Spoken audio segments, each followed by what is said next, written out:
Hey, what's up, everybody? Welcome back to Conversations in Pop Culture, and we are back in the saddle once again for another season. And this episode is brought to you by my friend Preston Poulter's book, Palace of the Golden Princess, which offers a fun, sexy romp through a fantasy RPG setting run by women. Issue 3 launches soon on Kickstarter. Links in the description down below. And Preston is doing me a pretty cool favor today, where he's actually offering a free PDF of issue 1, so you could try before you buy if you sign up for his email at pocketjackcomics.com. So if you want to figure out what this book is, check it out before you back it. When it launches, you can go sign up for his email and you can read the first issue for free. But enough about Preston, because I have with me board game developer and comic creator Chris Brown. So welcome to the show. How's it going, bud?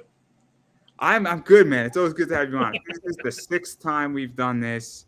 Obviously, a lot of people know you from a lot of different stuff. You got a lot of things going on. You've done a bunch of stuff with Welcome to Slaughterville, and you're back doing it again with an RPG.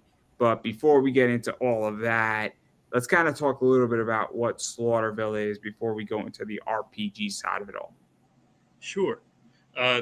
The whole world of Slaughterville is all about being able to play through your favorite horror movies in one game. Okay, I got so tired of games being so restrictive that once you played it a few times, you knew exactly what you were doing and you were done with it.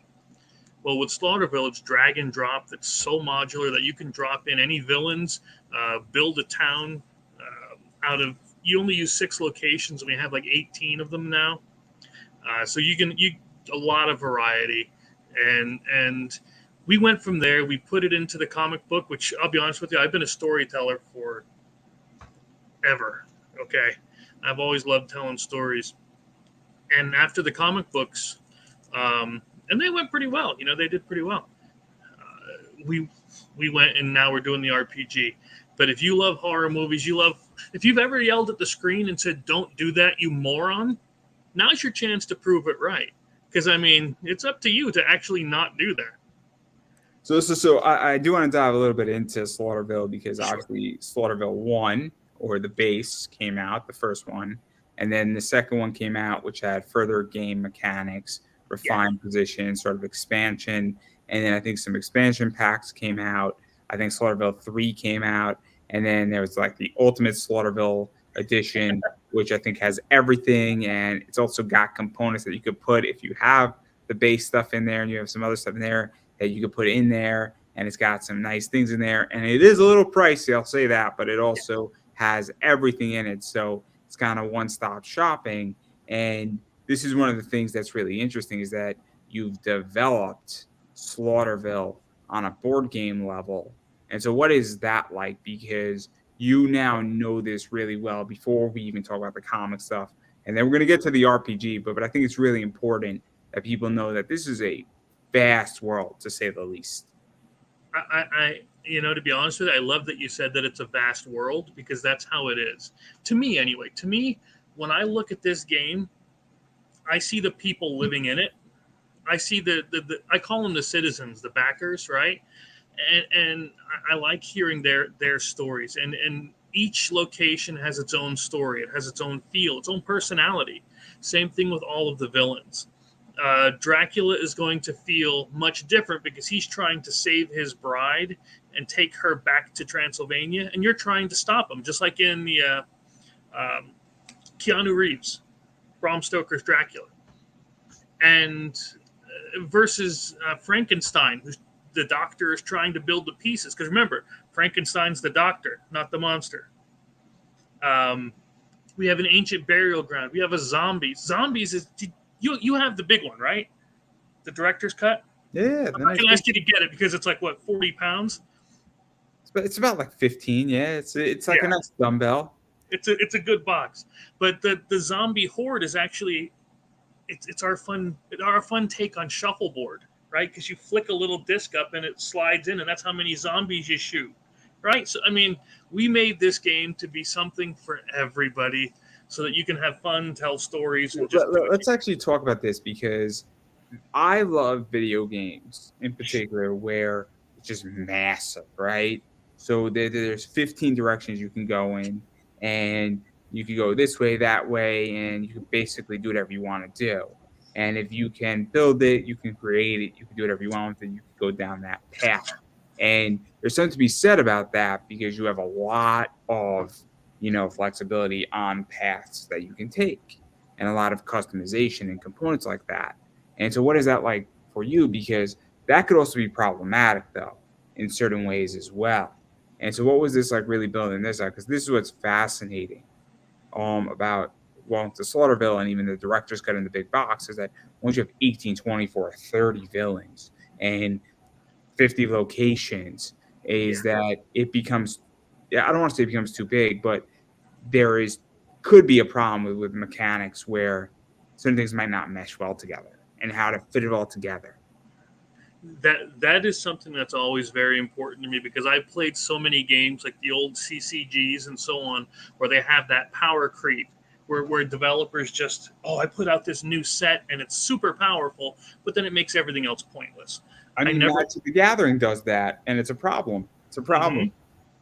So I have, and I'm showing my dork side, but I have a spreadsheet with values. Like, okay, this is worth this much.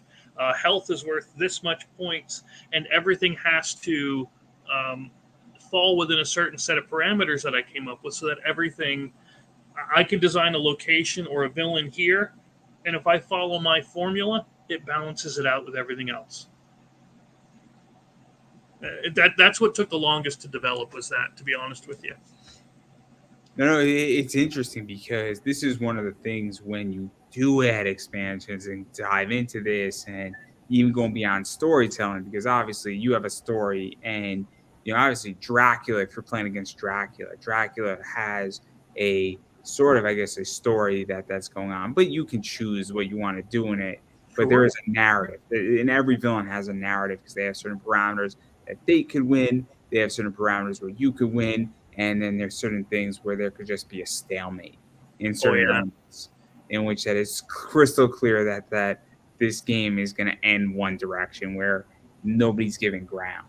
And so what is even that like? Because you could lose, or somebody could choose to lose the game if you really want to. I mean, if you're having a particular player who says, guys, you all suck. I'm gonna personally roll a 1. Have fun. You can do that in this game. So what is that like to really build that out? Because there's a lot of stuff in this game that's really interesting, and it's replay value, as you stated. Yeah, I wanted to make sure that everything was scalable, especially if you have that player that tries to purposely tank the game and try to be the jerk that way, where you can just say, all right, you don't want to do this, you don't have to play. And then the game will actually automatically adjust itself. Each villain is built so that it'll do that. And you can, or if you wanted to add somebody while you're playing, go ahead. It's okay. Because the villain will auto adjust. It's just the way And then obviously I do want to talk a little bit about inside business before we dive into the comic side of this stuff. Is that what was this even like? Just even developing it on an expenditure level, because that's the other thing too that I think is fascinating at this point is a lot of money went into building this stuff, and obviously I think it has raised a lot of money, all of it collectively. And obviously, after the campaign's over, you sell it directly, you manufacture. And obviously, I don't think you're manufacturing stateside. I think you manufacture. Do you manufacture in China? Yes. Because you do big volume. It's not a small game in that regard. But what has this been like? Because obviously, you started off with the first one, and then 2 and 3, and then obviously the director's cut. But what is that like to even fund all this and figure this out and have it that profitable? That is the key, isn't it? You don't want to be working from game to game or comic to comic. If you're living, just if you're using one just to pay for the other instead of having enough set aside, it's not really going to be worth it. And that's our goal with everything is, yes, we want everybody to have fun. We want everybody to play it. But if we can't stay in business, we can't keep making them. Because isn't this the problem? And this is what me and my guest before you were speaking about is a lot of people in comics and I feel board games, they don't really understand that this is a business. You're creating something, and I run a business and I sell a lot of comics on eBay. I sell a lot of baseball cards, and it's a business. And so I understand my margins, and I understand my margins down to how much am I making at this price, this price, this price. And if I could get this for $2 less, how much more am I making on a marginal level? And if I bring in 50 of them and I'm getting it down by $1, I'm not saving $1, but I'm making like another 10. Yeah. And so it's very, I think it's not, I mean, I thoroughly enjoy that element of life. I enjoy my business. I enjoy breaking down economics, but I think a lot of creators don't. And I think this is one of the problems because I think money mismanagement is a big issue. I think, understanding exactly how much something costs. I think being realistic of how you make your money and what you're going to make on a Kickstarter, how much it's going to cost you to do something. And then on top of that, if you think you can sell 100 games, maybe you bring in 200 or print 200 of them because it's one of those things where you want to sell them at cons. And so I'm very curious how you feel about that because I think it's one of the biggest problems right now in the whole space of Kickstarter in general is that I think a lot of people suck at business. Yeah. Yeah, a lot of people, again, if we want to just take it with games, of course, I can take it to comics or anything else, but like people will want to throw miniatures in a game. They don't realize that these things cost tens of thousands of dollars to make. And the return on it based on what you're doing, you may not be at that point where you can do it yet. Eventually, sure, but you're not there yet. And I've seen so many that will hope for success, and then I don't know if it's they lack the ability to put in the work, but like you have to get out to conventions, you have to get out to people and talk to them. If you're going to be standoffish, rude, a bully, something like that, you're never going to get really anybody. You might get something in the short term because people might come for the shock value, but in the long run, you're not going to. In fact, I went to a place over this weekend in Wellsboro, PA. Really great people, by the way. Pop's Culture Shop, and I actually sold 3/4 of what I took up there. Why? Because you have to get out there and talk to people. You have to be willing to be friendly. Again, don't be a jerk. Don't be a bully. Did you also feel that, obviously, even just going into this whole thing with miniatures is that, I mean, I'm a big Mark Cuban fan, and he says the reason why most businesses fail, it's not because, somebody has a bad idea. It's not because of capital. It's because somebody doesn't know their business as well. So I know everything I'm bringing in about my merch, in which that I really think at this point, the reason why I'm successful is it would be hard pressed for me to find somebody who knows just as much as I do. And the people who know just as much as I do or know more, they're far and few in between. Where there might be maybe 10 people ahead of me in that sector. And there's a reason why I'm making decisions and I'm looking at it and I have down to a science and numbers, what I pay for something. I also spend a lot of time and, I put in a lot of, sweat equity into it. And if you don't know your business better than somebody else, and I ask questions, say, how is this person beating me? If I was to beat myself, what would I do? And that's what happens. And now, obviously, I'm in a cooling off period, so I'm not as aggressive right now. But in about 2 months from now, I'm going to start shooting out emails to people and doing how I would want to beat myself into my business. And so I'm very curious how you feel about that, because I feel like a lot of people in comics and Kickstarter, I don't think they're lazy. I just think that they don't really know their business all that well. Right. A lot of people do stop at the end of the Kickstarter, and they think just because they were successful with that it's enough to carry the momentum, and they have to understand that those conventions, those trade shows, in fact, getting out to retailers, talk to them. I mean, I'll throw you another one. Sorry to interrupt. Why is it that people only want to do media when they're doing a campaign? Shouldn't it be so obviously we all know how I feel about podcast bookers, and I hate them. I'm sorry to say it. I'll be very honest. But if you're using a podcast booker, you should be, and you're paying them $200 a month, your podcast bill should be $2,400 a year.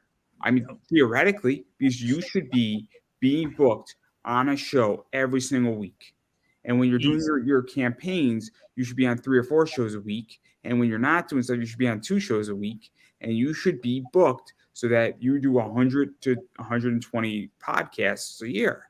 And because you need to be out there, you need to be everywhere. And that's what I don't understand is that, and I also don't understand, this is just my thought process, is why is it that you fund your campaign and that's the be all end all? Shouldn't it be that the campaign is successfully fulfilled? That's part A. Yeah. And that's part B, right? Yeah. And A is funding. B is fulfill it. C is make sure you, after you fulfill it and you have that stock sitting there, get it out of your house, your basement, wherever you have it. Take it places. Show it to everybody. Talk about it to everybody. Now, I'll be honest with you. I'm okay with talking to people. Obviously, I've been doing this kind of stuff for a long time. But my cousin Ben, Big Sexy, right? He has that knack. He has that knack where he can walk into the middle of the desert, find somebody who just crawled out of the ground, and they've been best friends for 30 years. I don't know how he does it, but he has that thing, and he does that with Gone Hunting a lot. He's gotten me a lot of interviews and a lot of talking with people about Gone Hunting and stuff. But that's just what he does. It's just what he's real good at. But like you said, why are you paying somebody $200 a month to find you these podcasts and things when all of that information is not giving me readily available? Yes, that information is readily available. I would rather give it to somebody who's actually producing the content. It avails me to, I'll be honest, and I'm putting on my Stephen A. Smith hat tonight. I'm feeling very salty. But it avails me to, I understand that somebody doesn't want to book it, do it all, and do it themselves. I get the service side of it where it's a convenience. Sure. But what I don't get is I don't get why somebody would pay that person but not pay the show as well. And that's the part that I don't understand, is that I understand your convenience, but you're paying A to get you on my show, and so you value your booker's time, but the person who's doing the work, you don't value you. So that means that you value just the appointment. You don't value the actual media by definition, because if you valued the media, you'd be paying for the media, and you'd be paying more for the media than the booking on a per rated or per diem basis, I guess. Might be the word to use. And it's this is a very, very controversial topic, what we're diving into, but I think it's crazy. And this is not the first time this has happened. Yep. And it's pissing me off. And you know what it is? It has to be said. I'm sorry. This has to be said. And it has to be said a lot more, that or you should just say honestly, or if you're using a booker, you should just honestly say, I'm using a booker, and here's why, and I'm not going to pay the shows. I'll pay my booker, but I'm not going to pay the shows. And you should say honestly to the shows. And that's the first thing that should be coming out of everybody's mouth who uses a booker. Live on the air. Without a doubt. Let's just get it out in the open. It should be part of the booker fee. I'm giving you the $200. You should take something out of that $200 to cover what it's going to cost me to get on there, because this is your job. Otherwise, I'm just paying you $200 a month to email somebody. Anyway, it's off topic. It's off topic. Right, but I get salty about it. No, I'm annoyed about it. I find it offensive. And that's the problem, is that I find it offensive, and then I get shitted on when I ask for money on my show, and everybody else now is asking for money to go to every Comic-Con, and I'm like, how come they're not getting attacked? And I got viciously attacked, and I find it the weirdest thing. And I find it extremely hypocritical, and I find that this industry collectively has become one of the biggest hypocritical industries out there, and I think it's a problem. And I think it's actually going to be not the death of creativity, but I think it's going to hinder it for a while. I really do. I don't know what you think. Yeah. I mean, it's just We're building Slaughterville 4. This is going to be the enemy. Yeah. The anti-creator.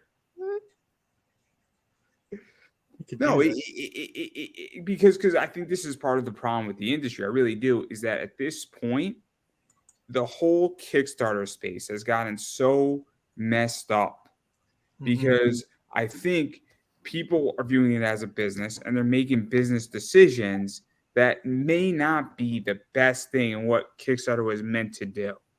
Because Kickstarter was meant to create. It was meant to be a creative process that, hey, I got this cool idea and I can't do it by myself because I need $5,000 to do this project. But if a bunch of people pull money together, I get my project and you all get a book, and then we can do this again for issue 2, or we do this for the second board game. And I think that's where this thing has gone awry, is that people now say this is a business, when in reality it's not, because Kickstarter is its own ecosphere and it's not the ecosphere outside. So I'm curious what you think. No, I mean, Plead the fifth at any point. What's that? You could plead the fifth at any point. No, nobody scares me. It's I don't know. It's gotten so. Part of me wants to say clicky. Another part of me wants to say cult-like. There is definitely that, and it's the instant you get any kind of success, you forget where you were the day before. Right. Yeah, I think there's a lot of that going on too. And I've seen it happen with some people that I used to talk to. And I mean, used to talk to recently, where they've suddenly gotten success and now you're not good enough. I mean, I put up the quote, right? The Undertaker quote. And I think it really sums it up, is that the toes you step on, you have to remember that those toes are connected to the asses that you will be kissing on the way back down. And what the Undertaker is really explaining and talking about in wrestling, I think it's relevant in comics, is that, look, if you climb on somebody's back and screw them on the way up, there's going to get a point where you are not on top anymore and they're climbing up, and you're going to have to be really, really apologetic. So do you really want to step on people's toes, or do you want to say, hey, excuse me, I'm just going to pass right through, and be very polite and say, hey, when I'm up there, I'm going to help you try to get a hand. Yeah. And I think, I mean, I've seen it in comics, and I think it's crazy. I think it's really problematic. And I think that a reckoning is going to come. And I think that there's going to be a change. And I think it's already started. I really do. I know so many people who struggle to get their books funded now. And I think that it's coming. And I think it's only going to get worse. And so let's actually talk about that, because I'm curious how you feel about that. Why do you think that campaigns are struggling? Well, I have my personal opinions on it as a buyer. Okay. I mean, you could tell us our professional first, or your personal. Sure. Either way. I'm playing with you. You know I'm playing with you today. Yeah. No. From a buyer standpoint, I've bought so many comics that $15, $20 for a 24-page book, and it just wasn't that good. You know?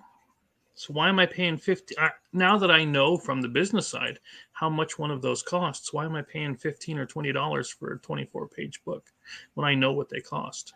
I mean, let's talk about that.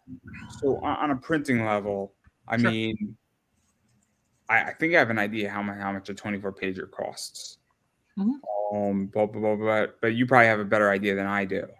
I don't think it's a secret for the most part. You can get those. You can get the quotes instantly. So I mean, what is a quote like that? Just curiosity, off the top of your head. Honestly, 24 pages. Let's see. 24 pages color. With a decent. You know where I'm going with this, right? Yeah. with a decent cover, 24 pages. Say I'm going to say it's $300 for 100 of them. So So 300 divided by 100, you're paying $3 a book, and you're charging me 15, 20, $25. I'm going to challenge you slightly because you Go still have to ahead. pay for a cover, still have to pay for sequentials and art, coloring, lettering. So I would put that at $4.50 a book if you really divide it at that $4.55. But Sure. still, even if you're paying $5 a book with everything completed into it, printing included, and then obviously you charge $5, $6 for shipping. On Mhm. top of that, Yeah, I don't mind the shipping costs. The shipping costs are expected. I Charge mean, me. I mean, if somebody used to charge me $15 with shipping included, I think that's reasonable on an Sure. indie book, because I get that shipping is expensive. Hmm. Um, I understand, but yeah, even at like 450, $5 a book, it's kind of, I'm paying 25 for it. I'm paying a 5 multiple. I Yeah. mean, I just went through a business expansion. I don't have a 5 multiple on my business expansion. I have like a 3.2 multiple on what it cost me to go through my expansion. And so I just think it's absolutely crazy that you have a 4x multiple. Like that's kind of so yeah. I mean, that I don't even know how to explain it. It's trick, it's complicated, right? Like Hmm. it's too high. I think is the point. Yeah. Is one of the biggest problems because I can go right now on Midtown Comics and I could order comics 10 weeks from now for legitly $2.50 for a 24-page book. Now I get that DC Dynamite Marvel, they're printing it Oh, in high sure. demand, but even still, I don't mind paying a 4 multiple for an indie book for 10 Hmm. bucks versus that book. Even if it's an average of the same quality or average or a little even worse than a DC book. But when I'm paying $20 for that same book and I'm almost paying, what is that, an 8 multiple? Like that to me just gets really out of hand really quickly. Mm-hmm. Yeah, that's just where I'm at with it. But then I've seen like Eric July's book. His is 35. I believe it was 35, right around there. But he's giving you 120 something pages, well worth the price of what he's doing with it. You know what I mean? And that's what it started at. So he didn't know he was going to cut 3 mils, you know? So he was already giving you what I would have considered a reasonable graphic novel price for, 100. Yeah, I think it was about 120 pages for the first one. I wouldn't see any issue with that one.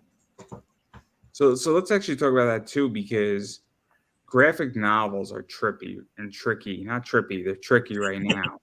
On They can be trippy. There's Yeah. nothing wrong with it if there's some weird stuff out there. You could go on a nice trip through Wonderland and a bunch of graphic novels.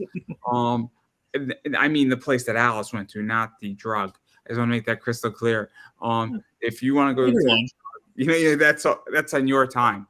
Yeah. Alice might be there also. I don't know. But anyway, yeah, I mean we're going down a rabbit hole anyhow. This interview started off here, and now we're in the rabbit hole. But anyhow, um, graphic novels right now are really struggling on Kickstarter. I'm curious why you think of that too, because you do Welcome to Slaughterville, the graphic novel, where you do it in a nicely bound book. I view your thing as a miniature graphic novel. I know you have 3 that's coming out soon, after the RPG, which we're going to get to in a second here. But why do you think they're struggling, and what do you think is even like the impetus? Because that's an issue because I know there's the issue of sometimes price. Sometimes it's Mhm. also miniature graphic novels where somebody's like, it's 64 pages and you're charging me $25. And Yes. to me, that's a little bit out of bounds a little bit. That's kind of expensive per page. But also sometimes people want full content and there's other things too in play. And sometimes it's just, it's recycled material versus new material. And I mean, I'll be very honest. If I have the choice between new material and old material, and I already have the old material, and I only have a budget of $20, I mean, that puts me into a rough position where do I get what I already have? Mm-hmm.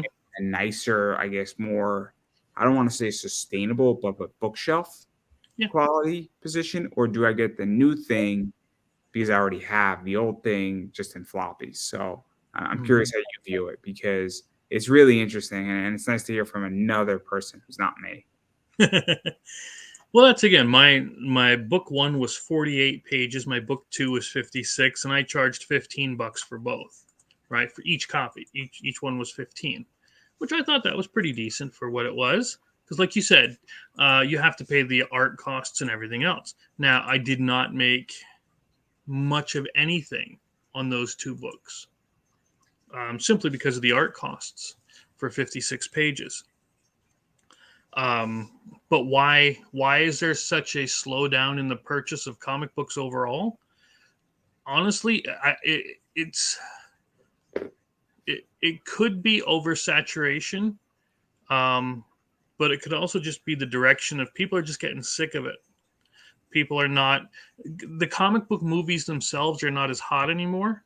So then now people are translating that into the comic books themselves. It doesn't matter if they're related. I know the indies are not the Marvel or the So DC movies, let but me throw something to you. Sorry to interrupt, because I think this is relevant. So obviously the big news that came out yesterday was that Microsoft got approved for their Activision deal. So they're buying Activision for 70 billion.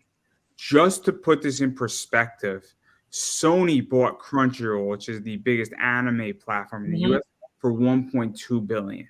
So Microsoft is paying essentially a $70 billion, 70x premium more than Sony bought Crunchyroll for, give or take a little bit of money. And so, I mean, to me, it almost seems that people aren't gravitating towards comics because they're gravitating towards things like anime or video games because they perceive more value. There's more Mhm. entertainment, there's more streaming, and they're more accessible. And I could go get a bunch of new video games for 15 bucks a month, with Game Pass on my Xbox. And I'm wondering if that's also contributing, is that there's just more options for entertainment collectively, and there's also more cheaper options and more value options than a comic book. I don't know how you feel about that, because that's what I think, at least. And that's a good point. I know for me personally, and that's really all that I can speak to there, as I have I have the PlayStation, so I have their Ultimate Pass where I get all the games too. Um, but it doesn't affect the other purchases. What slowed me down with the comic book stuff was just so much of the flood from it, and um, So let me ask it this way, because I don't know if it's a deflection of purchases or if it's time, right? So right now I'm on a big anime drive. So I'm sure. buying less comics, not being I have money to my money situation hasn't changed. That's actually not true. I have a few more bills this month than I did last month, $200. But in the overall scheme of things, my $200 in a given month is not going to change anything Mhm. overall. But what's changed is that I have the same amount of time. So I could spend 20 hours watching anime, or I could spend 20 hours watching comics, and I'm on more of an anime drive. So I don't need to buy 20 hours worth of comic books to read. So I don't know if it's Mhm. so much even for me money of a product. It's the fact that I don't need the product because I have another product Mhm. that's there. That's what I think with video games. That's what Game Pass does for me, is that it basically buys time slots instead, because and so I now need 5 comics instead of 15. Yeah. So that means that I'm going to back 10 less projects on Kickstarter, and because I don't need to fill in as much time anymore, because I have other options. And that's how I view it, because to me it's just a transfer of energy, because that's what money is. So I Okay. mean, but I don't know, because that's how I view it, and I might be the odd one out. No, again, I just saw it as a um, there's been a lot of lack of interest in the comic movies and the shows lately because they just haven't been that good. And that's going to translate into, again, whether it's, we understand that the indie comics are not related to Marvel and DC, but the average, what they would call normie, doesn't. They just see comic books, right? Am I right? I love So the word normie. I love yeah, that. well, but they're going to see it as comic books in general. They think Superman and Spider-Man share the same, the same New York. Um, so, But so I don't I they? think that's one of the reasons. I know, right? Amalgam universe. We need to bring it back. Hey, those were good books. When They Batman were. and Spider-Man teamed up, it was great. Batman and Spawn. That was good too. That was Yeah. great. That was absolutely wonderful. Mhm. But enough about getting you and me both canceled. I'm sure we're going to revisit this. Um, but I definitely want to dive into the RPG. We Okay. got a little sidetracked, but I want to talk about the RPG. And obviously, we did speak about Slaughterville. And I was just very curious about how you feel about all that stuff because at this point, you've done the board games. Yeah. You've done the expansions, you did the director's cut, and I'm pretty sure you're going to be releasing some more expansions. I don't know if you're going to do Slaughterville 4 at Oh some yeah. point or if you're going to do more expansions, but it's neither here nor there. But what is this like to now bring in the role playing game? Because this is similar and it's recycling components of Slaughterville. You've obviously developed this vast universe, but now you're taking away the board side of it, and now you're almost making it, I guess more imaginative. You still have, I think, some cards and some tokens, but now I don't know how to describe it exactly. Yeah. Now it's It's a little tricky to describe it because it's more imaginative. That's the word. yeah. We still use maps. So I mean, now instead of being restricted to what does the card say, because that's what the original Slaughterville was a exploration game. Thankfully, I learned to speak. Um, and you're overturning the cards and you're reacting and you're making decisions. Now there's no limit to what you're going to be able to do with it. You're not just going there and overturning a card to see what happens. Now there's going to be a story, which is what we call our adventures, campaigns, and so we call them stories that you're going to follow, and you're going to make your own decisions. You're actually going to be there, and you can have it where your character walks by this rundown asylum, hears somebody screaming inside, and you can just say, "F that, I'm outie." You can walk away. It's up to you, you know. But what's neat about it? Go ahead. So, I mean, obviously, this is a lot more narrative Yes. with options, and and it's kind of a D&D element to it, but Mhm. I don't think there's a dungeon master where there. If you want to walk away, then another thing happens somewhere else, and so I think right, unless I'm wrong. That does happen. Yep. So, but if you say, "Oh man, it's screaming, let's go, guys! We got a mystery to solve here." What do you do?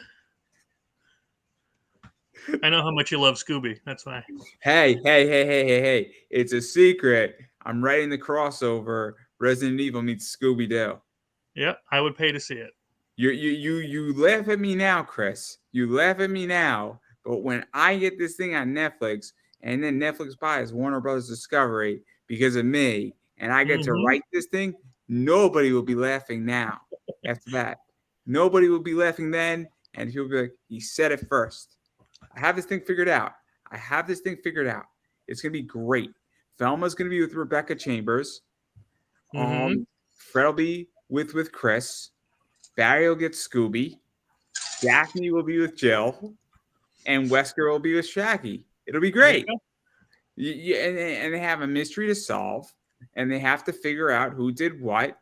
And then when they unmask it, it's the Tyrant X. It's great. This whole thing is going to write itself in the mansion. Mhm. It's just a writing thing waiting to happen. I'm telling you, I think we have a winner here, guys. We have a winner, and you can all laugh at me, but it's already written. I just need the approval to start shooting. The series, not the I was weapon. gonna say, what's your budget? At least. I mean, since they got what 200 million, I could do it Yeah. on like 30. Easy. I mean, Um, all I need is a mansion Yep. and a few cameramen and you know who played Fred in the Scooby Doo movie. That's the only person I want back. Freddie Prinze Jr. That's the only person I want back. And didn't his wife play Daphne?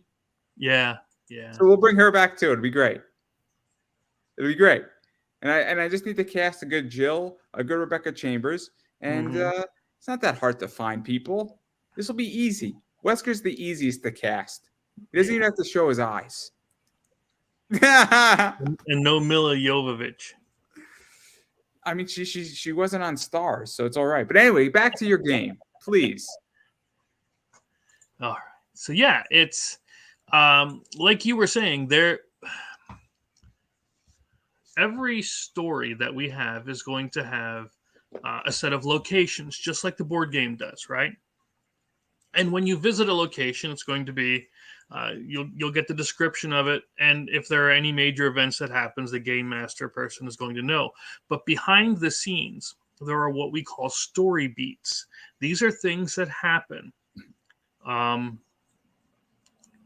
even if the players are not doing. For instance, if you were planning on robbing a bank, not that you would, you're still going to please. You're still going to be making your plans to rob that bank. You're still going to get the car. You're going to maybe drill into the vault. If the players aren't aware of it, if they can't decipher it, if they can't figure it out, you're still going to do your plan. And that's what the story beats are. The story beats are the villain's plan. Just like our villain, Matt, in the game, these story beats represent that. What's the villain's goal and what are their motivations before reaching what we call the final conflict? So yeah, there's always something that's going to be driving in the background. So how does that impact the story? Because if something is going on with the villain, where the villain is in the asylum, right? Yeah. And they have to escape, and then you go into the asylum, and then they escape, and then that leads somewhere else. But you say, screw the asylum. I mean, how does that exactly fit in? Because when does, I guess, it occur that, those story beats get interjected and then lead into the final thing? Because that's where it gets tricky, because it's complicated, I think, in certain ways, where you don't want to, I guess, give too much, but you also don't want to give too little. Right. If you bring this one up, we'll just show it. This is the one that we're going to be giving in the starter kit, right? And the starter kit's going to have a shortened version of the rule book and everything else. But it's a story we called New Neighbors. And I say we, but I wrote the thing. You know what I mean?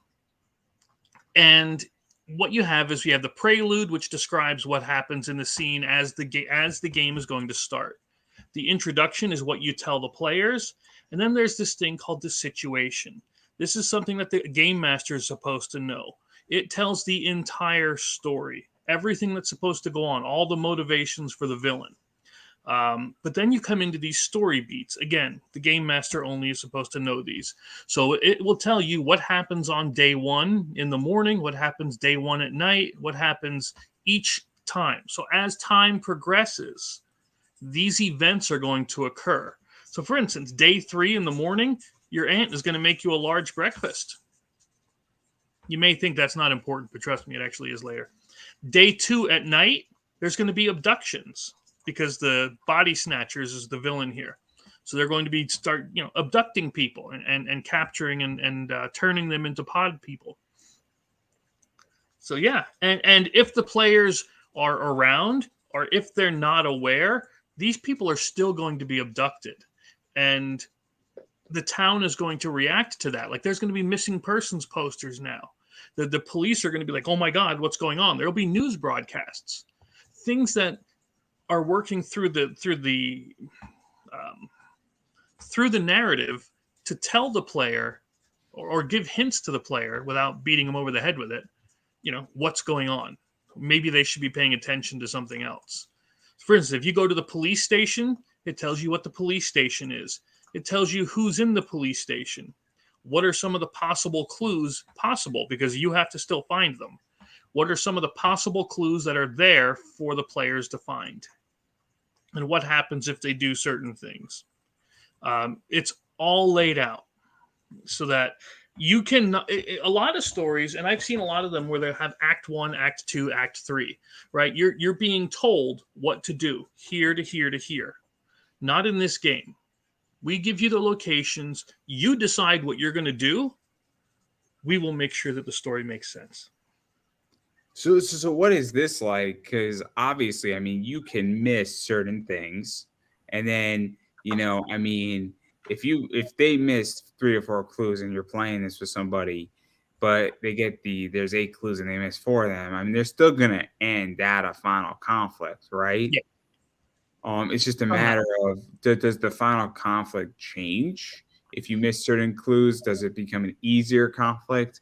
Does it become a harder conflict? Or if you know that the final conflict is coming and that you have to be at the barn and that you miss 3 clues and you may not get a shotgun, instead you have a handgun, is that sort of where this goes? Where if you spot a bunch of clues, you might get bonuses, or it might be an easier conflict, or you might avoid certain things that might trigger that.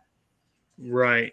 Yeah, it's all about how prepared you're going to be. Sure, in that one that we showed, we have abductions, but if you're aware that these abductions are occurring, and you make it a point to patrol, as they would say in Batman, you might be able to stop some of these abductions.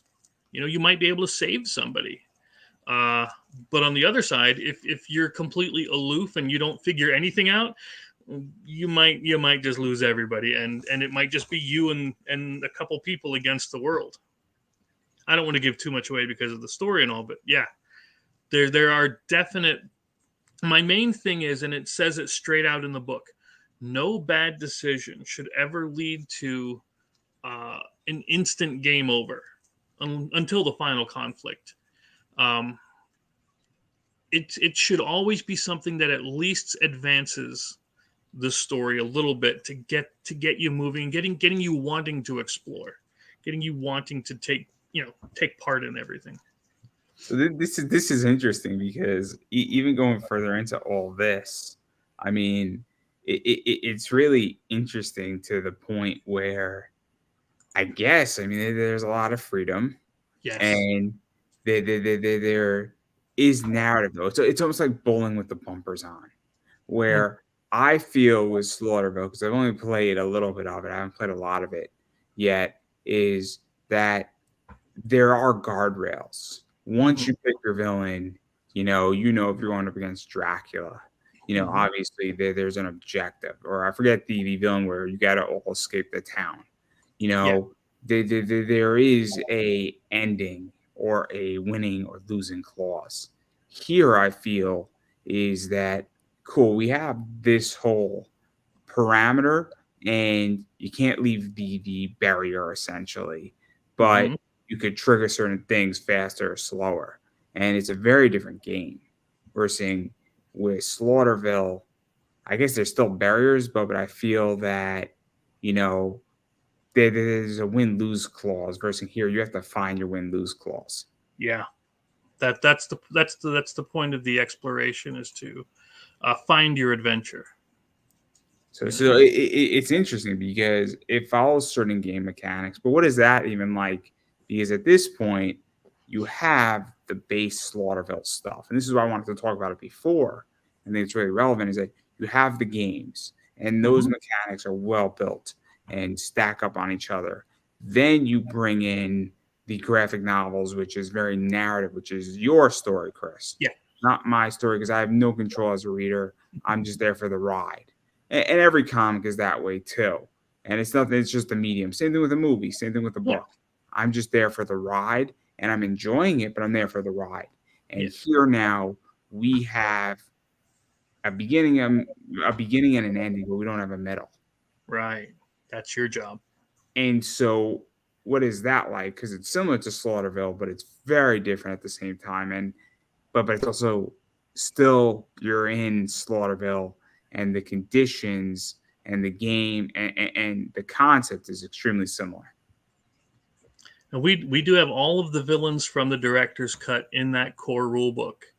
So all of the villains from Slaughterville 1 are in there for you to play around with, and you can make your own character. We have ways, we tell you how to make a character and everything else. Real dead simple.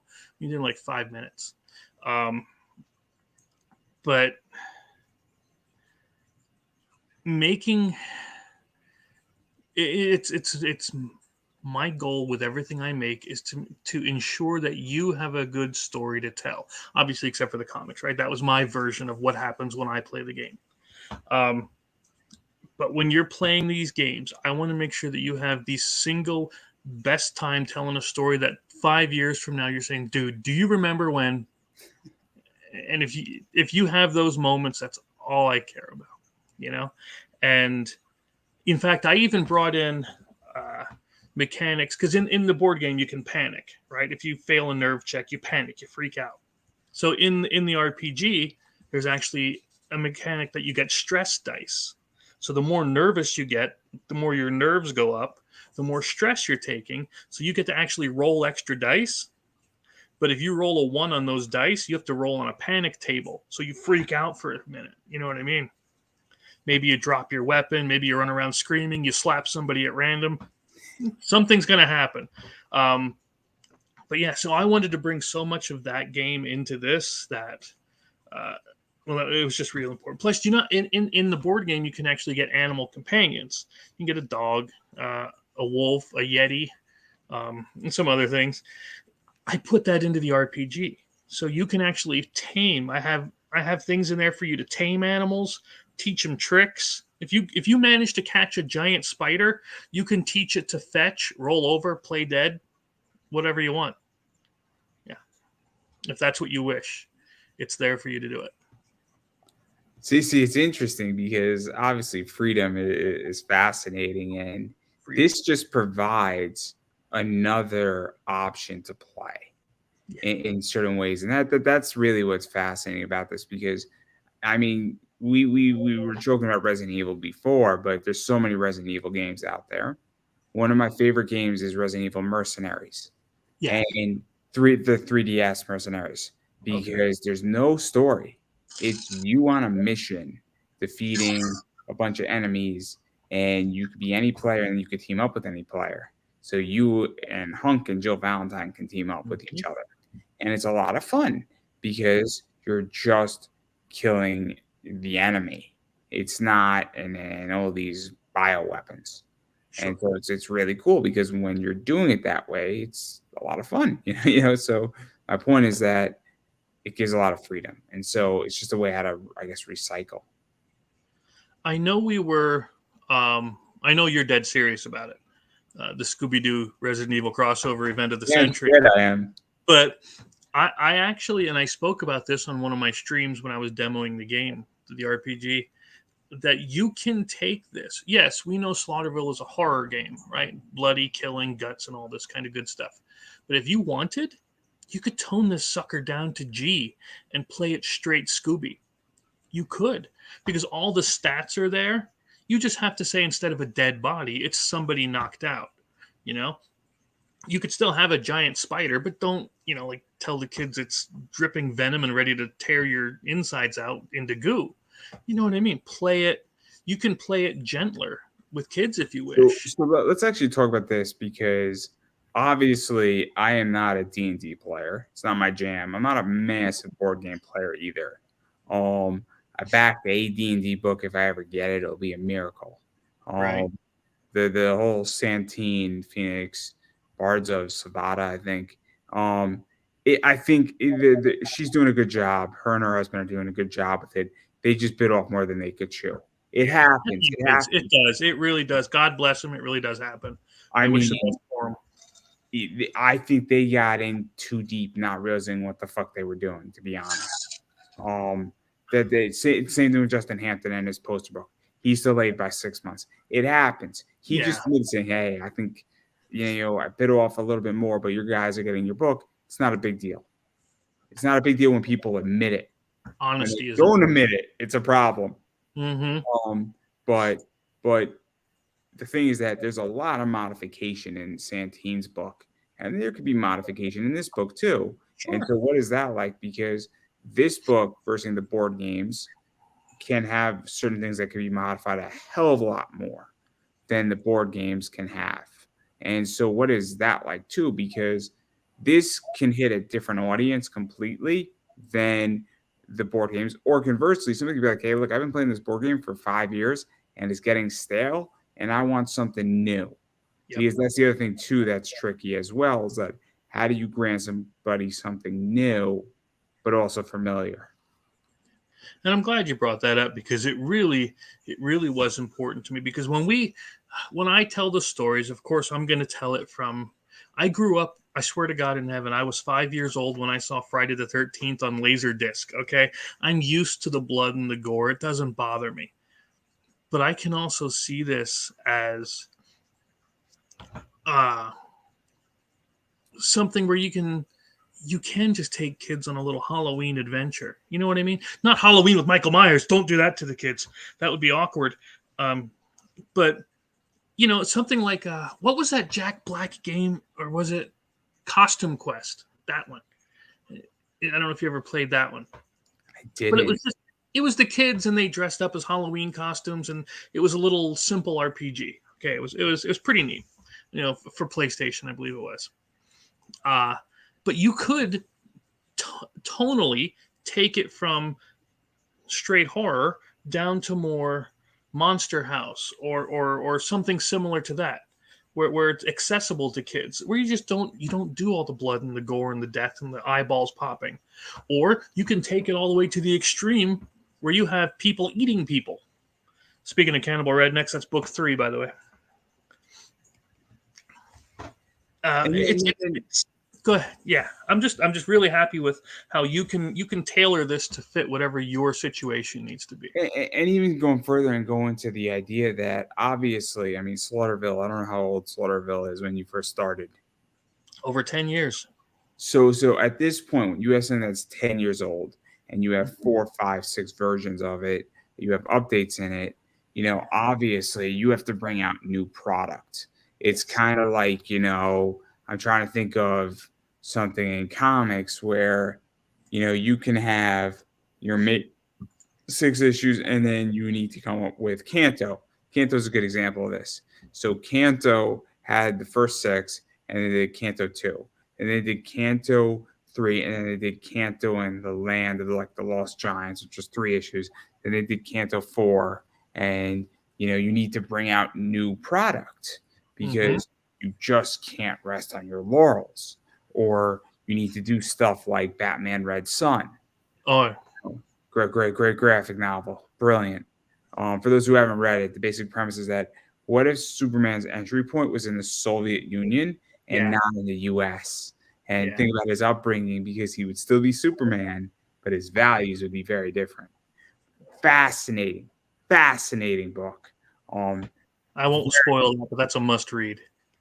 Oh, it's amazing. It was Bendis who wrote it, right? Michael Bendis, I think. I don't even know, honestly. Brian Bendis, I think, wrote it. Yeah. Could be. I'm 80% sure on that. Great book. I'm not going to ruin it. I'm not going to ruin it for everybody. Yeah.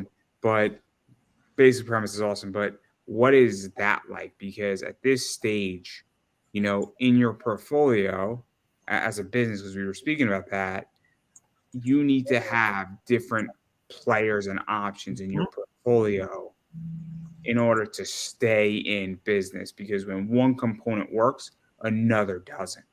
Right. Yeah. I just checked. It was Mark Millar, by the way.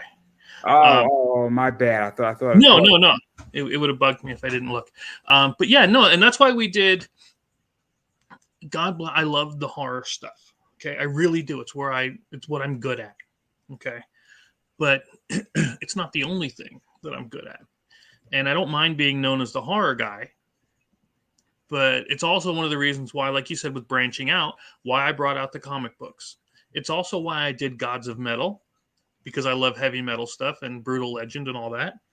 And it's also why I did Gone Hunting. That's a good box. That's a good looking box. Yeah. Wait until people play it. Yeah. We actually, I sold about, I'm down to like maybe half stock already. It's going quick. It's going. But we're going to talk about it. We're going to talk about that too. Yeah. But no, that's what that like you said, how do we keep it fresh? That's why I did that thing with the zombie horde. Was now that's a whole new game mechanic built into Slaughterville, right? It's still Slaughterville. You're still exploring. You're still overturning cards, but now you're playing shuffleboard as well. This is interesting because this is something, and to relate back to my business, I think this is really relevant. I like to test SKUs, right? Mm-hmm. So I will pick up Zenescope. I used to be purely Zenescope, and I've actually moved about. I still have about a 20-25% stake. So I reduced my stake from 80% down to 25%. Big risk. It was getting really hard to move Zenescope books. And I brought in things like Merc Mag, Mount Olympus. I'm waiting on my big Dog Ink stuff. Comics Elite Power Hour.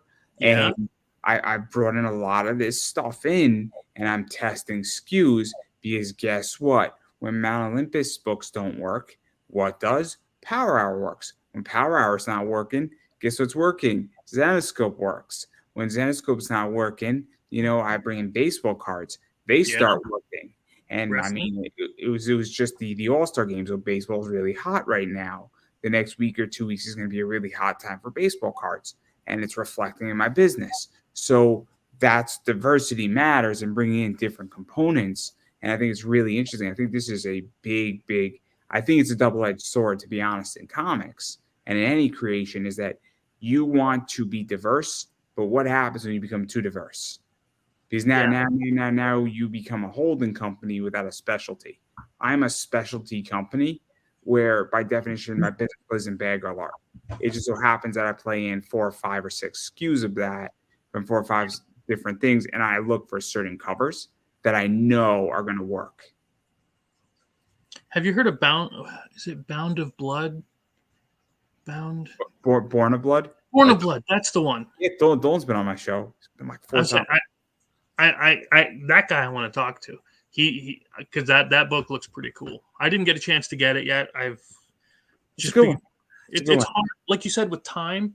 It's what do I have time? But that is definitely one I want to pick up. But Born of Blood is good. I like what they're doing. Merc Mag, some of their stuff is hit or miss, like Catfight. Sure. It doesn't exactly do it. Miss Meow, it depends who you are on it. Born of Blood is good. I'll be the first to say that. I enjoyed it. I enjoyed the first 2.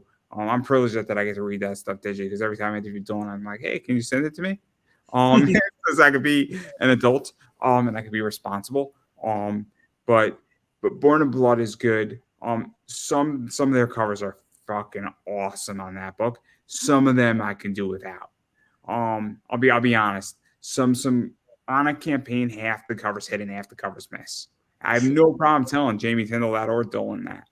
Mm-hmm. There are winners and losers on that campaign as far as cover art, and the artists are great. It's just sometimes something doesn't hit, but it's great. But my point going back to this is that, what is that like for you? Because on a business level, I think it is really interesting that you have now Slaughterville. You have the RPG, which creates diversification within Slaughterville.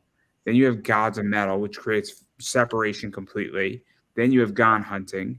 Then you have I don't know what else you have as far as games. I'm missing one. There was another one, The Cult. I designed that one. That's my Choose Your Own Adventure book. I did that for somebody else for a different company, but I wrote it, designed it, the whole 9 yards. That was my first experience of doing, not consulting, freelance. Would that be the correct word? Work for hire, freelance. Yes, there you go. But that was pretty cool. I'm telling you, the cult is Kat's favorite, the wife's favorite. But doing a choose your own adventure was awesome. I love it. I don't know if I'm missing a game of yours, but it doesn't really matter. It's the idea that you have Yeah. diversification, and when you're building a company, Gone Hunting might be working one day, and then Slaughterville works the next. And obviously, the graphic novels are also further diversification in Slaughterville too. And this is where this gets really tricky: is keeping a company afloat and profitable is a very tricky component. And becoming diverse, but also not being too diverse is tricky. Mhm. There's a reason why I play in bad girl art with certain companies, and I look for certain art, and I definitely look for anime style art in particular because that's the future. Or I look for things that are familiar. I just picked up a book from Mount Olympus that is referencing Starbucks because Yeah. guess what? Somebody's gonna see that when I throw it online, and they're like, I love that book, and it looks sweet. Or Mount Olympus does a bunch of Star Wars stuff. That Mhm. shit sells. It sells, and it sells a lot. And it sells to the same person who buys it all the time, and she's absolutely great. That woman is a saint because she waits for her books patiently. She doesn't torture me. That woman is a saint. It's so helpful when somebody's not torturing you. But sorry, I ramble. No. And I just do this when I want to remember what I was going to say. But you're right with that diversification thing, because how many people have you seen that have named their company after their first game or their first book? So now that company is only ever going to be that. Then they can't branch out because now you're associated with that one product, which you never want to do that. You never want to name your company after what your first book, game, whatever you're doing is going to be. I mean, it depends. It depends what that is. I mean, but for the most part, I would agree. What company named themselves after like their Oh, first? there've been a few I've seen on scrolling through Kickstarter. This project by, and it's the same name as the person. Uh, yeah. Fair Again, enough.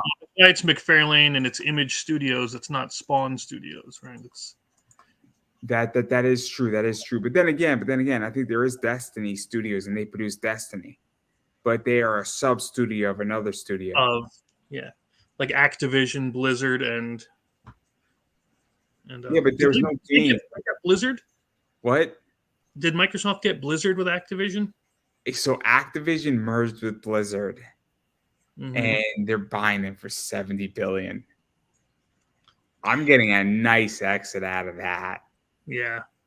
A very nice exit. Um, it's gonna be awesome. It's gonna be awesome, and I know exactly what I'm gonna do with my exit. I'm not gonna. I know exactly what I'm gonna do with my exit. I'm gonna go to Vegas, put it all in black. No, You're going to go to the Slaughterville Kickstarter on July 21st and put it all on there. yeah, just put it all in, all in. Put it all in, baby. No. I know exactly what I'm gonna do with it. It's gonna be good. It's gonna be good. It's gonna be great. I'm going to go buy a 6-pack, and then I'm gonna go take the rest and invest it right into Microsoft. Perfectly. So I will take $20 out, buy me some Twisted Teas. I'll buy myself a 12-pack for a job well done, and a Foster's because that's just the way you do it. And because it's Australian for beer, made in America, oddly enough. Yeah, I know, right? Yeah. Oh, it's just terrible. See, even Australia knows America is number one. This show started so high today, and just. So did I. That's a different story, though. But anyway, I do. Yeah, I'm having fun. I don't know about you, but I was. Oh, I'm having a great day. I'm having a great day till about 5 o'clock, and then I almost had a panic attack at my work. But I didn't cause the problem, so. See? And And then, just grab popcorn and watch. oh no, I have to deal with the problem. I cause it. I don't want to talk about it. It's not a difficult problem. It's we just need to know where this component is, and it'll take literally 30 seconds to fix. That's it. I just don't know where the fuck the component is, and this is my first time doing this project, and I'm just like, help me God. And just your first time in life on doing anything is always the first time's the hardest. Yeah. And that's what she said, right? She said, see? That's why I hang out here. Well, I'm gonna have no friends soon enough in this industry, so it's all right. If anybody would like to be my friend, I'm taking applications. We do a thorough background check now. Yeah, really. But you get a membership card if you get approved. And you also get an NFT. Like the Trump NFTs. You can sell your NFT. Hey, his NFTs are worth real money, apparently. That's what I'm hearing. Good for the crypto industry. That's all I'm going to say, because he's proven a point that utility matters. He sold his NFT collection with all these meet and greets and books and signings and privileges. I mean, he proved that utility dictates NFTs. Mm-hmm. Whether that was the intention or not, he actually is good for the crypto industry, and I'm big into crypto. Yeah. Me and my Bitcoin, guys. Me and my Bitcoin. And when I'm right about it, again, you all can laugh today. When I'm a whole coiner and you're not, we'll see who's laughing then. When I have my Lambo, a house, and a swimming pool in my backyard, and my Lambo is quiet as a church mouse, it looks like the Batmobile, and then I have a butler say, sir, what car would you like to take today? The Dodge Challenger? No, Alfred. The Lambo. We need something a little bit more subtle. You can actually buy the Batmobile. Yeah, you actually can. I would build the Batmobile. Way better, right? You build the Adam West Batmobile, and you just go down, and what you do is that you go really fast by the cops, so they have to pull you over. Just so you control them. Mm-hmm. You're like 90, and you say, officer, I'm really sorry, but Robin got in trouble again. Him losing his pants. I guarantee you, he'll get off. He'll get off. Oh, yeah. How can a police officer honestly give you a ticket after you state that? Honestly. You can get, right now, you can get the 1966 Batmobile for 1.5 mil, or you can get Keaton's 89 Batmobile for $750. Dude. I'd have to go Keaton's. I'm sorry. Why not both? Yeah. I think we should offer 1.8 and we could get both. 1.8, we get both. That's it. I think they'll take the deal. I'm also going to go ultra controversial and say Batfleck is my favorite Batman. I said it, and I'm standing by it.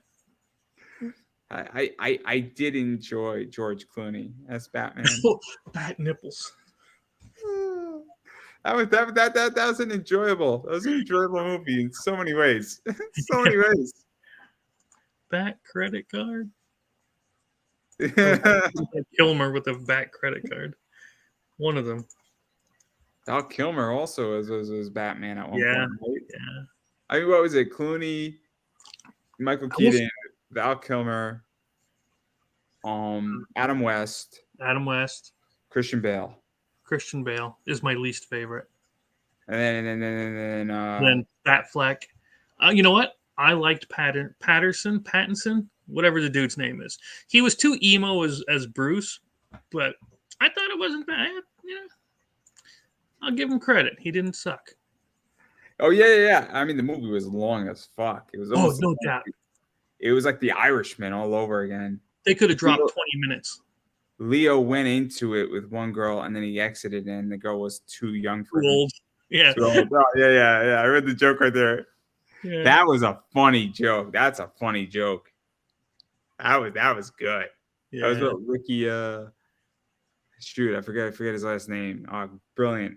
But yeah. Let's talk about something controversial. Sure. Can I show that picture? Oh yeah, sure. That's the cover for the Slaughterville Book 3, the Cannibal Rednecks. So yeah, we can go as dark as you need to, and or we can take it as tame as you need it in the RPG. But yeah, this is my Cannibal Rednecks cover. Fair enough.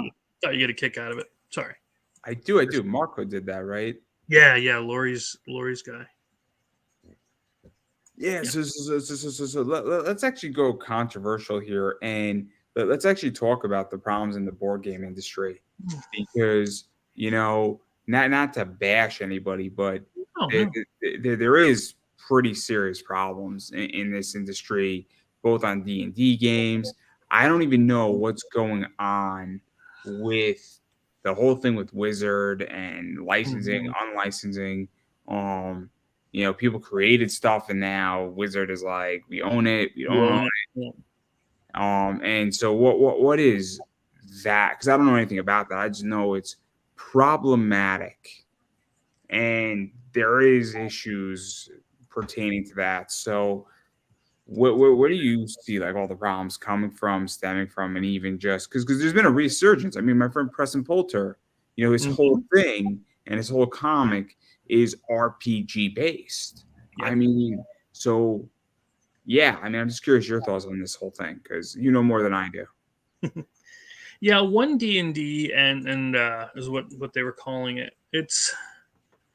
It was a strange attempt at wrangling in licensing so that when people did supplements on, like if you go to Kickstarter, and I swear to God, there's going to be at least 15 or 20 5th edition or 5e supplements, because there was a open gaming license where you could make your own supplements for it and you could sell them.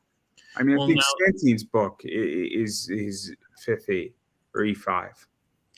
And now they want to crack down and say that we're, from what I understand, they want to get, paid for you doing that. So let's actually talk about this, because this does relate a little bit back to the whole thing with AI art. And I mean, I have a solution. Nobody likes my solution. I mean, I get made fun of for this, but I think the solution is actually NFT based, if anything. I believe it is in the format of tokenization of your art. What that means, because right now what's going on with AI is that it takes your art and then it basically combines it, and then it does its own thing, right? And it's getting better. It's getting better. It's here to stay. There's no question about that. That will also make me a small fortune or a large fortune, depending on how much you want to play in this space. By the way, everybody, you're 6 months or 7 months now late to the party, because it started in January of this year. But the point is that with the way I think that you get around this is that you basically have to tokenize your position, which means that you have to add some element, whether that's an NFT or some way how to issue shares. Mm-hmm. And that would solve the AI art problem in seconds. Because if I took an image and I basically made it an NFT, and then the AI art basically asked permission to use or lease the NFT, right? It would lease the NFT from me, and then it would get charged something for it, and then it would come back to me. And so you solve that whole problem. I legitimately solved the whole problem in 30 seconds or less. And I think that's how you deal with if they want to crack down on license, they almost have to do it that way, where they have to almost issue a subscription service. Yeah, like it can only pull from a pool of images that because it can't scour anymore. That's where it's got to be. It's got to be limited from scouring every image site to a repository. I mean, I love the NFT tokenization realm. It can issue, and then because you build it on a smart contract like a Polygon. I know way too much about this. And I love this space because it's coming. This is the solution. The solution in AI art is this. Because if you build it on Polygon with smart contracts, you are basically issuing it that, hey, if it does A, B, C, D, you can have 50 parameters, and it will automatically approve it, and it will do it in microseconds. And so if you have an image, you might be able to lease out your image to 10,000 people who will pay you 10 cents for the lease for it for legitly 4 seconds.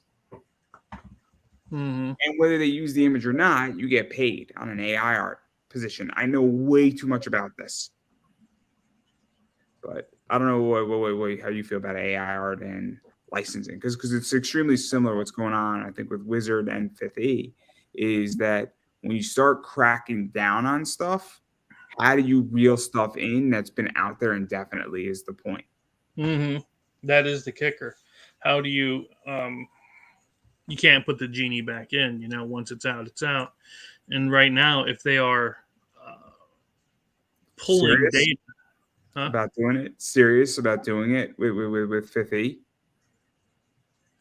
If you're dead serious, I mean, that's going to be, that would have to be a whole department of people that's dedicated to just initially wrangling in all of the extra content. And but you would have to have an ironclad contract, and uh, maybe even saying you can only publish through us. You know, there's a lot of, because I mean, how are you going to know? How are they going to know? I should say, if somebody um, makes a supplement based on the 5e edition, and they just call it something else. You know.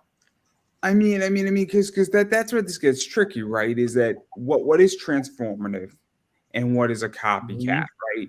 And I'm not a copycat lawyer. I'm not a trademark lawyer, but I know that so I'm wearing a John Cena "You Can't See Me" T-shirt, right? We all know what this is from. I mean, right? Mm-hmm. You know what this is referencing, right? Sure. I mean, it's G.I. Joe, right? Yeah. Like so. But is this transformative enough that it's all right that they're referencing G.I. Joe? We all know it's referencing G.I. Joe. I would say yes, right? Even though it's the scheme, obviously, right there, Yeah. right there is the thing. I mean, but I would make the argument, and then I mean, I show the back. I don't know how many people could see that. It's not exactly the best thing. I'll stand up to prove my point here. This is absolute. Let me know when everybody can see my back here. To prove I'll my let point. you know. I'm working on it, guys. Okay. Like the dossier.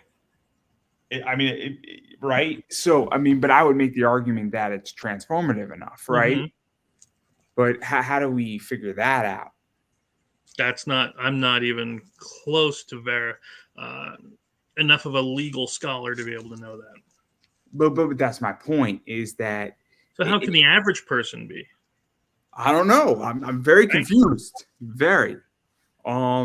It confuses me because again, I don't know anything about this. I just know that it's a problem, and I'm not a D&D player, but I know that once this happens, I don't think it's a good thing for other industries. Where I like when walls are torn down versus when they're erected. Yeah. Well, imagine this. You have plenty of people out there who are very good at impersonations, correct? What would stop that person? Let's say a studio wants to hire um, somebody who's a good Harrison Ford impersonator. Then they use the deep fake, the AI, like they did with the beginning of the movie, to map his face onto an actor, and this other person just does the voice. Pay the you could pay 1/10 of the cost to have Indiana Jones be young again and not suck in his own movie. I'll throw you something crazy. Did you see Into the Spider-Verse, the first one? Yes. So it was Liam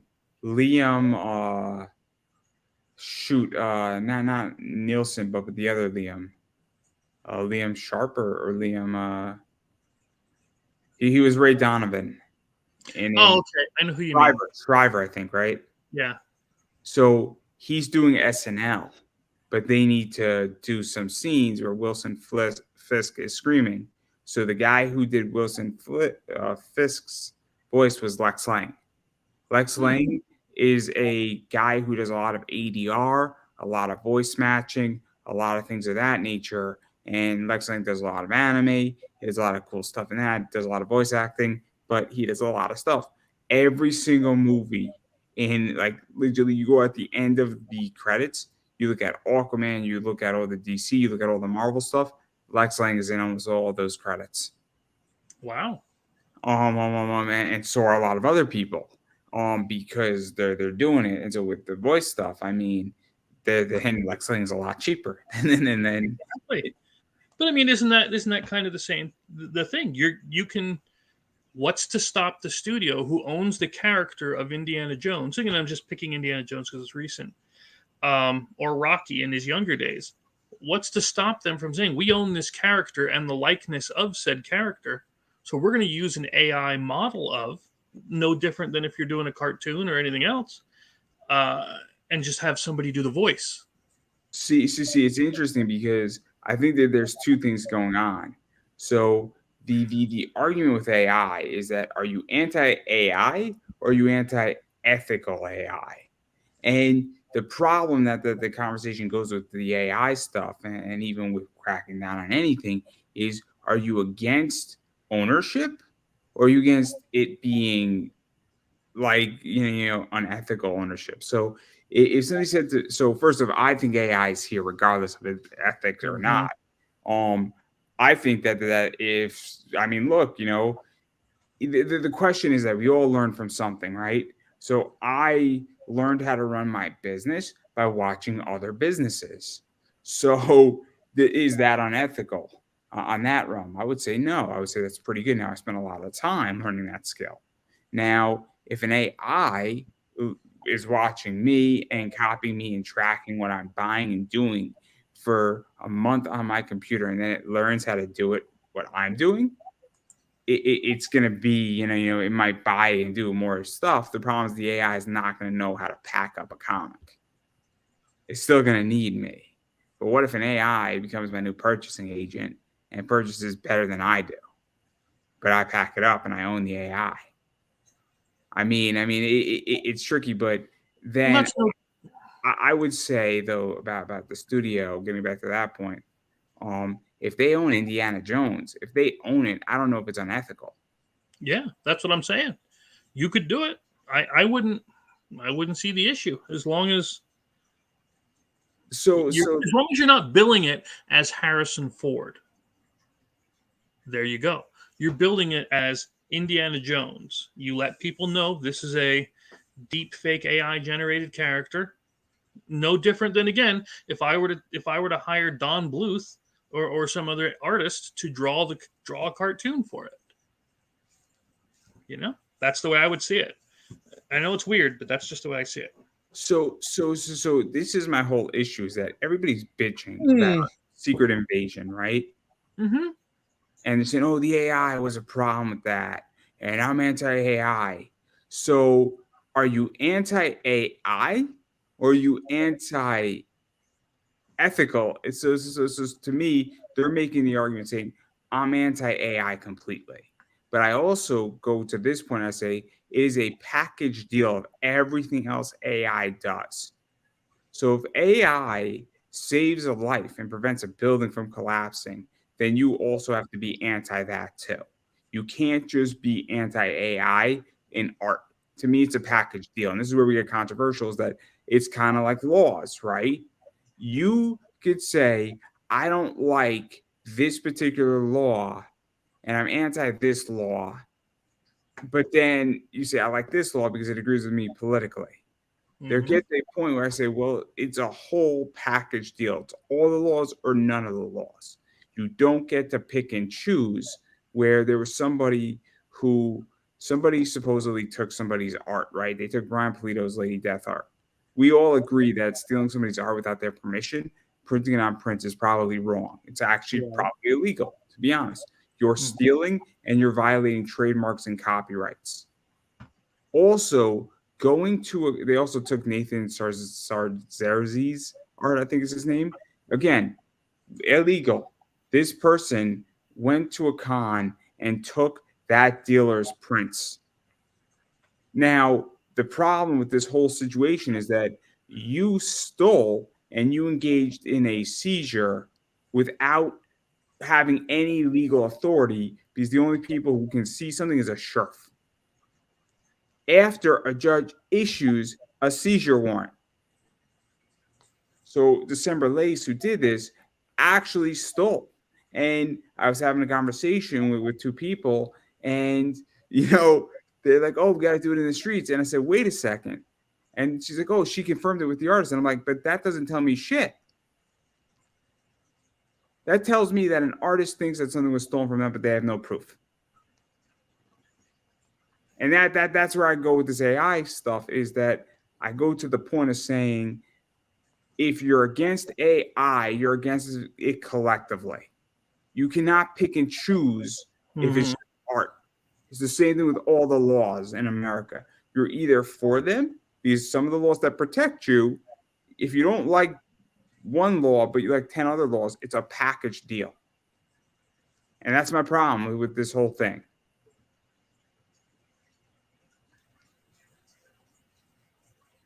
Did I silence the great Chris? No. I mean, it's the same with if you were. It's the same thing with the Second Amendment. I'll put it down. It's the same thing with the Second Amendment, where it's your right to own a gun. It's all guns or no guns. Now there should be parameters. I don't think you should own a submachine gun just hands down coldly. But it's when they say I'm going to ban a shotgun, but you could have a Glock. That's a ridiculous argument on its surface, because there are positions that are reasonable. But again, owning a submachine gun Gatling gun that's mounted on a tank is probably a fair restriction. Probably. Yeah, I mean, automatic weapons are already illegal for public use. Good reasons. For good reasons. I mean, there's and no conservative has ever made that argument who's rational. Which argument? That you should be allowed to have an automatic. Yeah. Yeah, I don't need one. But anyway. We don't need to get into that. The point is that it's all or nothing. Yeah. But again, it is what it is. And that's what I think with E5. I think it's a problem. I do, because once you prohibit X, it's what's next. Yeah. So I don't know. I don't know how restrictive they've made it, because I've stayed out of the whole D&D thing because of stuff like this. Like when they said that orcs were racist, that kind of a thing. Yeah. They said orcs were racist because it represented black people. I'm like, well, who made that connection, fella? That was you. Not you. I mean, the person making the statement. Nobody else thought that. I've been playing D&D, video games, everything for decades, and I've never thought like that. I didn't think Mr. Popo was a problem from Dragon Ball Z. Yeah. I thought Mr. Popo was great. I didn't think Jinx was a problem either from Pokemon. Oh, Jinx. Sorry, just pulling it up. I love it. So the whole thing with Jinx was that it said that Jinx was making fun of black drag queens. Like, I was like, I just thought Jinx was a Pokemon that was an overzealous, little bit ugly Pokemon that wanted to kiss Brock.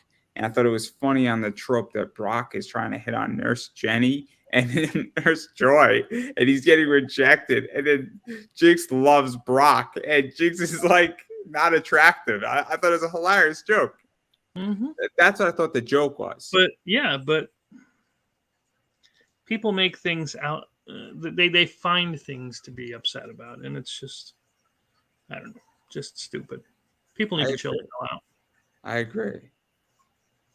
So yeah, so I agree. I would ask you how the state of comics is, but I don't know if that. Well, I mean, there's.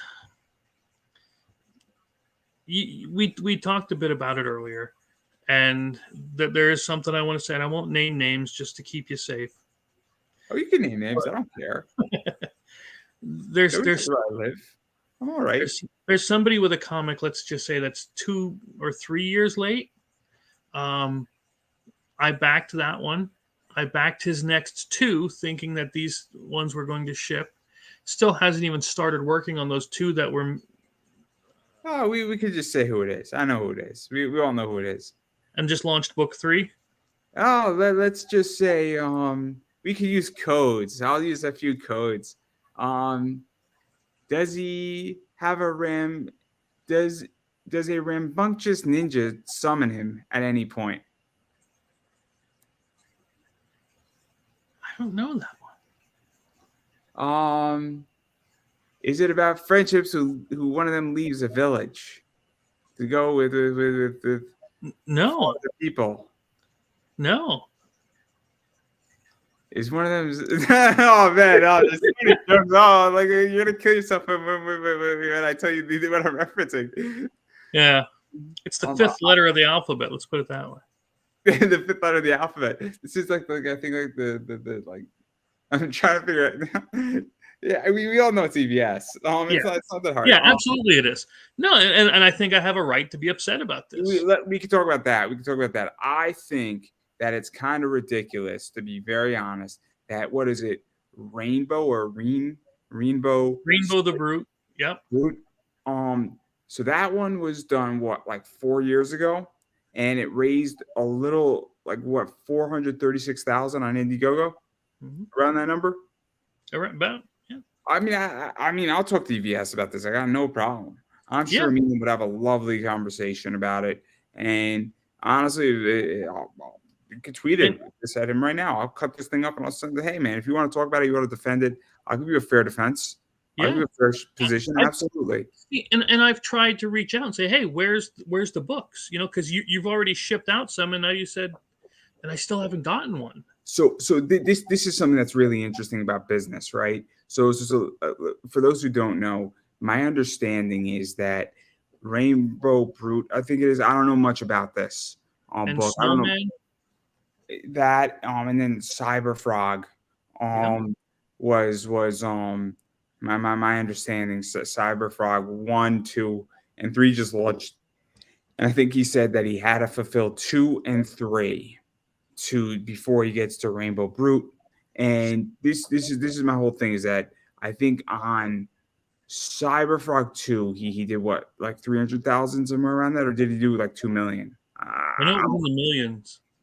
Yeah. Okay. So again, I'm out of the loop on this. It's not my jam, right? So he did a lot of money, and then I know he did 200,000 really quickly, like within like the first hour or two on Cyberfrog 3. I know that much, but Brute he did 436,000. This is my thing about business, and this is why this is interesting, is that there's a reason I just went through a $25,000 expansion. I've said it multiple times. Now I'm in pause mode because guess what? I have to still bring in merch. I have to get a lot of merch out. So I'm going to take 3 months off because I want to breathe and I want to relax. But then what I'm figuring out is I then go and I say to myself, cool, I'm choosing to expand where I expand plateau for a reason, because it allows me to function. Yeah. I think this is the problem, where I think EVS has grown a little too much, a little too quickly, and he doesn't have the infrastructure or the team in place. And I think that's where it comes down to. I think it's the problem. And I don't think it's a hiring problem for him. I think he has to stop and he has to eat not $100,000 loss, but maybe a $60,000 slow down loss of business to get back on track and get the train rolling again. Because again, I'm looking at the Wrecked Planet one, which again, I enjoyed the Blood Honey one. I liked it. It's just I never got this one. Then he launched the Rainbow the Brute, which I backed. Then it was Snowman, A Cold Day in Hell, which I backed. And then I'm looking at, now he put out Dark Harvest and then Cyberfrog 3. And I'm like, fella, you haven't fulfilled the rest of these. I can't in good conscience. This is where this becomes interesting, right?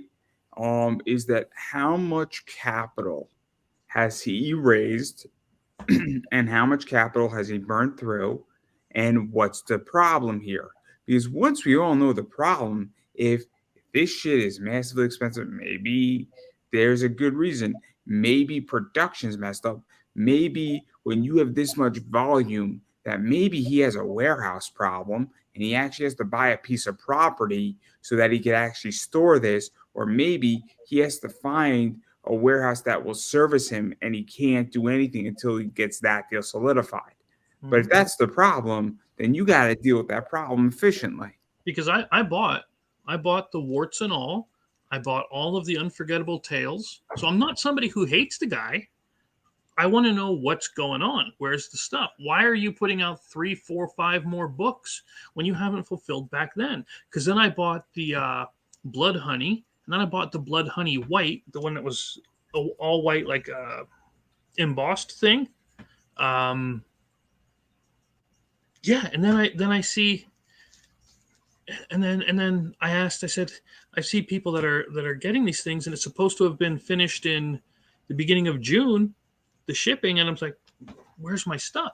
And you get no answer. You get nothing. Because the problem is that he doesn't have a customer service team. He has no infrastructure. This is what I want to emphasize, because again, I have no problem. If he wants to come on my show, we'll talk about it. We'll talk about business, talk about infrastructure. More than happy to. And everybody that I've had on my show, without a doubt, that I think it'd be a great interview. I think it'd be interesting. We could talk about a lot of things. We could talk about Flashpoint, which should be fun. I loved it. Yeah, like I said, I don't hate the guy. I'm just wondering what's going on. Get along with him great. Honestly, I think I would get along with him great because I really enjoy what he did. I enjoyed his work on Jordan Peterson's book. I don't hate the guy. I haven't backed anything from him, and I'm not interested in destroying it. It's a conversation, not an attack. So that's the way. And so, but if he has an infrastructure problem, the solution to that is very simple. And this is what I'm trying to get at with people in comics, is that I have not gone through it. $25,000, what he's done, it's a different ballgame. But the theory is the same on this, where you need to understand infrastructure. So there's a reason why I knew what I could play at. I plateau. I address problems. I fix what went wrong. Certain merch hasn't come. I sold a bunch of baseball cards, about 7 of them. I don't even have them. That's a whole different ball game on a business level when you're selling things and you have to start figuring out putting away shipping costs now with money that you're getting today so you can send it out later, and you're operating on pre-order form. So I don't really know, but again, I think what people want is just an answer. That's all I think people want. Yeah. But again, this is why I think this is interesting, because this is how you want to run your business. And I think this is a big problem in comics, where I don't think people know how to run their business. Well, that's how with my with the RPG thing. Okay, I know I could put the funding goal up in the 20-some thousands and get 6, 7, 800, 1,000 copies of it sitting here. But realistically, I kept the funding goal low so that when we hit that, I know exactly what I can handle for packing and putting out. And if we go over it, that's now extra where I can get help and move things out. You know, it's planned into it. Let's put it that way. But again, I've been doing this for over 12 years now. I'm used to it. It's just what I do. So. No. I think it's infrastructure. I think a lot of people, and I think EVS is an easy example of this, where I just think it's not a product problem. It's not a creative problem. It's an infrastructure warehouse logistics problem. And I wish I had the audience like he does to do those 6-hour streams all the time. You know? But it's just, I can't see myself. Oh, I can't do a 6 hours. I mean, actually, I could. That would kill me. But I don't want to. It's not good for business. And also, you know what is? Everything is different when money's there. Everything is different when money's there. I also think that, you know, I don't know how true his audience is, though, and how loyal they are. And that's a real question, where there's testing points, and I'm a financial guy, right? So I look at Bitcoin right now. The number with Bitcoin is that there's charts, And so Bitcoin has a number that either it's going to go on a bull run or it's going to go on a bear run. And it's really having a hard time breaking the bear run number. And so same thing with the S&P is very correlated. And if you look at charts, it peaks a little bit above it, and then it falls back down like a day later below it, and then it peaks back up. It's still moving upward altogether, and still, if you put your money in there over the next 20 years, you'll be fine in the S&P 500. But it's when you're going to time the market and load up the cart, because there are ways how to do it. But my point is that I think with him is that if he stops, where does his audience go and that? And it's not just him, it's everybody. Yeah. Well, now I'll be honest with you. I will buy anything that Shane puts out. Shane Davis. Yeah, I had a chance to interview him and I passed and I shouldn't have. I actually liked and I read and liked the Starlight Cats. I liked the Inglorious Rex. I backed the next one because they put it out and then they deliver. Same thing. I know John Malin's a very divisive figure for some. I don't know who he is. Malin, yeah, he's all right. But everything he's put out, I've gotten. I've never had an issue. Mike Barron. Everything Mike Barron. I'll get it eventually. Yeah. I mean, it might be like 2 weeks late, but it's not a big deal. He called me not too long ago, which was really cool. I speak to Mike at least 3 times a year, if not 4. Yeah. He's pretty awesome. And then who else is there? Where obviously I speak to a lot of people like Larry Welts. Yeah. I spoke to Dennis Kitchen. I mean that stuff is crazy. Who else is on that list? But like again, I'll speak to whoever. Oh, Billy Tucci, I talked to him. He was a good guy too. He's another one who I would trust to deliver. Yeah, no, but Billy, it'd be interesting to have an interview with Billy Tucci. Bill McKay would be interesting. I would love to interview Bill McKay at some point. But also I want to do there's a lot of people like old school comic people I really want to do, because I hate to say this, but if somebody is 45, I'm not worrying about them. If somebody's 85, that's when you want to start interviewing those people, because they're gonna, hate to say this, but here today, gone tomorrow. Yeah. Good example of that is Denny O'Neil, Howard Cruz. Those people are no longer with us. Rest in peace, both of them. George Perez is another one. Yeah. And those interviews with those guys are so important. Paul Kluckenberg is another one who is older. Those guys are really important as far as interviews lately. Because when you do that, those things stay up forever. Yeah. But yeah, what were we saying? No. Okay. Oh, please. Because you recently did another one with one I liked was the British. I'm not the British, but what the heck am I thinking? British Bulldog, the Bushwhackers. Yeah. So I did the Bushwhackers, and one of them passed away just recently. Yeah, that's what I was going. That's what made me think of it. Yeah. Great book. Great book by John Crowther. That was a damn shame.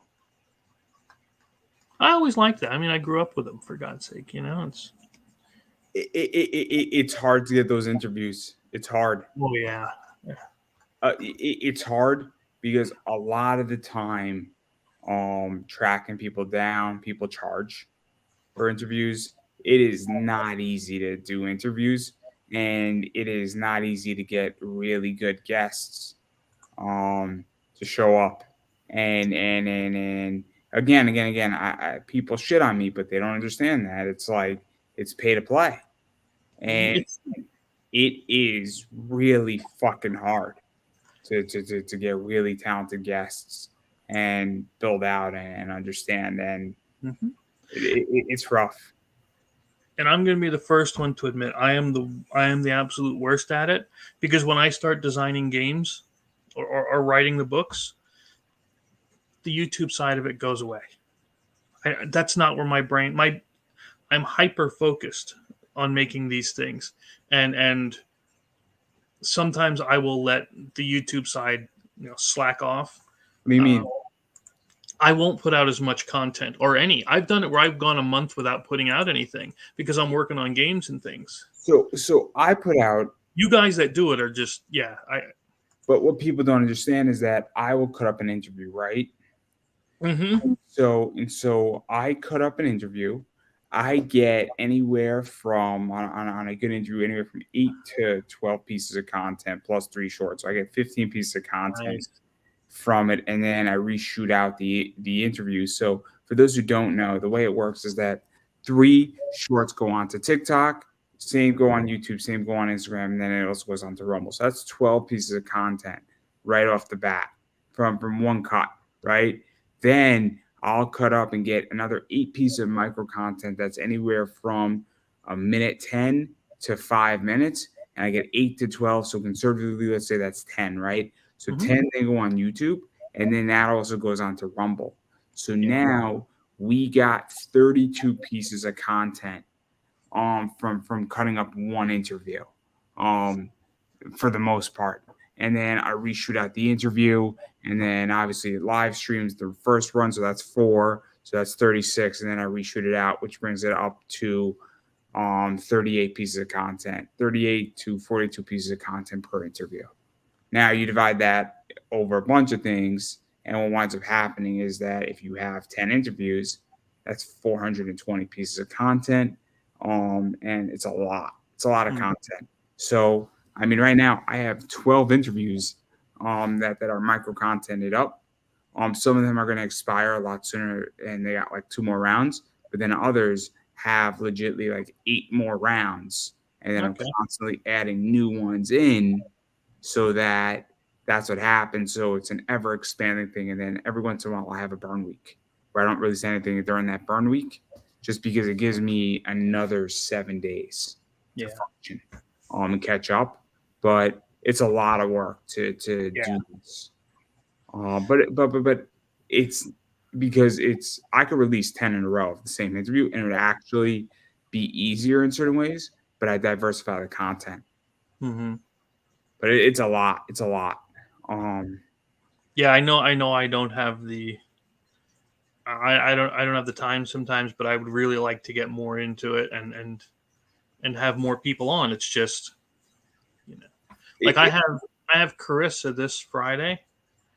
Um, I think I have somebody after that too, but I don't remember. I mean, I have Tom Hutchinson Saturday, but Nice. again.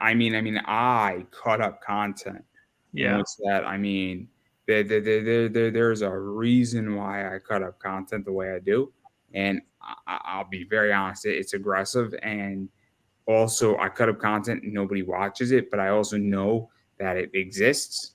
Yeah. And that when I have 2,000, 3,000, 4,000, 5,000, 6,000 videos, all of a sudden I'm like, I get it, because I'm playing the long game, not the short game. That's what I was telling Ben too. Was you have to have you have to have some of that short, punchy, quick, grab their attention content, but you have to have that evergreen stuff that's going to sit there, and it might only be at 3, 4, 5 a week, but it's going to keep constantly doing 3, 4, 5 a week. Well, what I'm aiming for is that I want to bury all the good content that automatically gets views, and I want to get that stuff buried, because that's going to find a home. And I don't want it front and center, because who cares if it's front and center? It doesn't mean anything to me. Because if it's doing 5 views, I want things to be what are known as sleepers. So Yeah. all of a sudden what happens is that there's 1,000, 2,000, 4,000 views 3, 4 years later, and you didn't even see it. Yep. Because and it happens. There's been quite a few videos that it has happened on, and it's very, very cool, because guess what? When I get monetization, which I think will eventually happen, all of a sudden you have 6,000 videos that are all monetized. You have maybe 30, $35 coming on YouTube every month for doing nothing. It's pretty sweet, and all of a sudden things become sustainable, and then that 35 becomes 36, becomes 37, and there you go. And so that's the whole plan. But That's what I keep telling them. Speaking of plans, can I show? Because I didn't show anybody the campaign page yet. sure. Can I show that to you? I won't play the video. You've seen it a bunch of times. But we have, again, we're doing the core rules. Not only that, but we're also doing it just shows you what's in the core rule book, but we're doing a starter set that's going to come with dice, the quick start rules, and that adventure we were looking at before, as well as a deck of cards and tokens. So it's going to be, and of course, we have a deluxe thing where you get both the rules and the quick start set. We have a special set of cards just for the NPCs, gear, and initiative. And we walk you through how to play.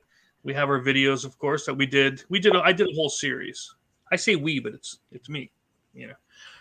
So I did a whole series of how to play, everything from setting up characters, what are the items, how to run a story, how to write your own stories. And of course, we have add-ons and stretch goals and stuff.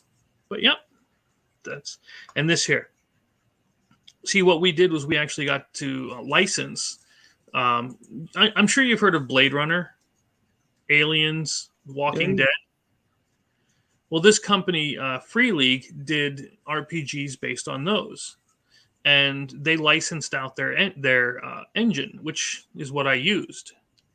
So they allowed, and I asked them straight out, they allowed me to use the engine to build Slaughterville so that it could have the fear mechanics, the stress, the panic, and everything else. So it's based on the same thing that The Walking Dead is based on, as far as the underlying RPG structure. So it'll be pretty cool. I think people are going to like it.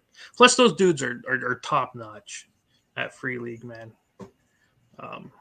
I've been talking to them a lot, and they're always single most helpful. That's important. That's a lot of the things that's missing in comics and games and everything these days. It's just the common courtesy and helpfulness. You have so many people that want to stab you, or hold you back, or tell you can't do this. You know. Drop them, get them out of your face. End of story. Very true. Very true. Everybody who told me that was a bad idea, I usually double down on it. I learned that a long time ago, and I've been right 9 times out of 10. And on the 10th time, I've only been half wrong. Yeah, exactly. Yeah, just like Kat, she told me, I swear to God, this happened. I was going up to that Wellsboro convention, and she said to me, why are you taking so many copies of Gods of Metal? Nobody's going to want that, because she doesn't like the game. That's not her kind of game. That was my biggest seller when I was up there. It's a different area. You know what I mean? So yeah, it's you can't listen. I mean, if your stuff is objectively bad and everybody's telling you, that's a whole different story. But don't listen to bullies. Let's put it that way. I agree. I agree. You know what I mean? I agree. The only beer I drink. Did you know that they said they used like Adrianil, but it's not? And so if you could prove that in the last few years that you've bought it and you have a legitimate purchase, you could be entitled to like $25 back. What? AEW. Oh, you didn't hear about this class action lawsuit? No. What is this? Oh, look it up. I'm gonna pull it up right now for all of us. Because this is like the best place to end. Sorry, I didn't mean to be boring. I just wanted to show the campaign. No, that's fine. That's fine. Root beer. I'm pulling it up right now. Class action lawsuit. I mean, it's amazing. Class action settlement. I'm gonna pull it up right now. They settled. They did settle. Wow. So I'm going to pull it up for you right now because this is so important. This is like the most important thing we could ever think about. There's important things in life, and then there's this. So here we go. You can see it, right? Mm-hmm. So A&W class action settlement reached after releasing falsely advertised vanilla root beer. Oh my God. So in New York, judges preliminary approved the settlement to proceeding involving AEW Concert Company and Keurig Dr. Pepper Inc., the makers of A&W root beer and cream sodas. So the lawsuit takes issue with beverages made by the company labeled with the term "made with Adrianil" when the soda's flavor actually comes from artificially flavored. So obviously, it is not on here anymore. What? That's not on here anymore. aged vanilla. I remember that now that you say it. A settlement class member who submits a valid claim shall receive a minimum cash payment of $5.55 up to a maximum of $25. Wow. Consumers may file claims via root beer and cream soda settlements.com, though the website is not operating as of yet. Yeah. Amazing, right? Just send me a case. We'll be cool. Don't worry about it. You could get up to $5 all the way up to $25 minimum. It's great. $5.50 all the way up to like $25. It's great. Yeah. I think it's great. Yeah. Just send me a case. We're fine. I think it's wonderful. I think it's funny. I think that they're a pretty funny company. So there you go. Yeah. But I digress. We've been speaking for a while. I'm sorry. Oh no! It's my fault too. We got off on a bunch of tangents, which is exactly what I want. That's what this show should be. Everybody should have a good time on this show. This show should be for people who want to have a good time in life. But anyway, I do want to give you a chance to promote. So where can people find you, bother you, hit you up, disturb you? Of course, we have the Laughing Rogue on YouTube, Laughing Rogue on Facebook. I'm also over at Big Sexy Outdoors every Monday night, 9 p.m. Gosh, we're going to be, again, launching this Kickstarter sucker July 21st. And we're doing a live launch thing. We're going to be doing some giveaways and so on.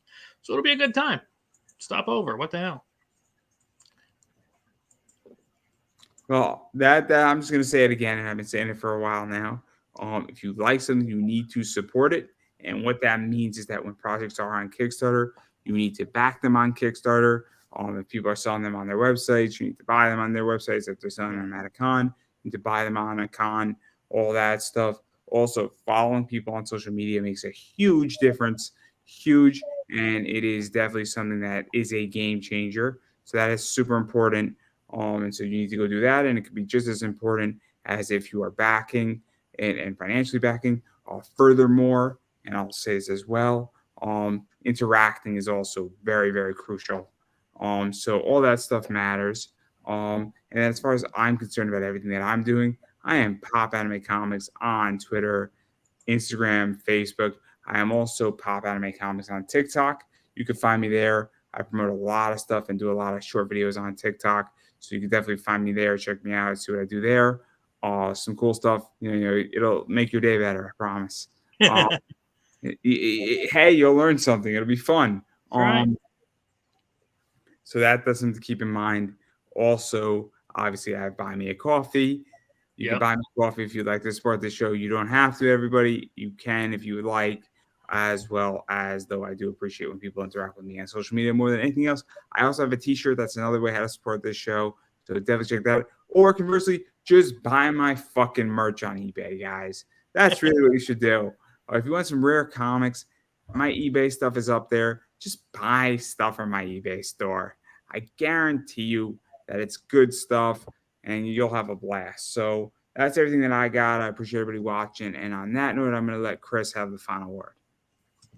Yeah, I mean, you hit that pretty much perfectly. It costs you nothing to hit the like, share, subscribe, but it means the world to everybody else, you know, just for that person. And so for little to no effort, you can make somebody's day. And who doesn't want to do that? I agree. That's a wrap, everybody. Peace. Peace.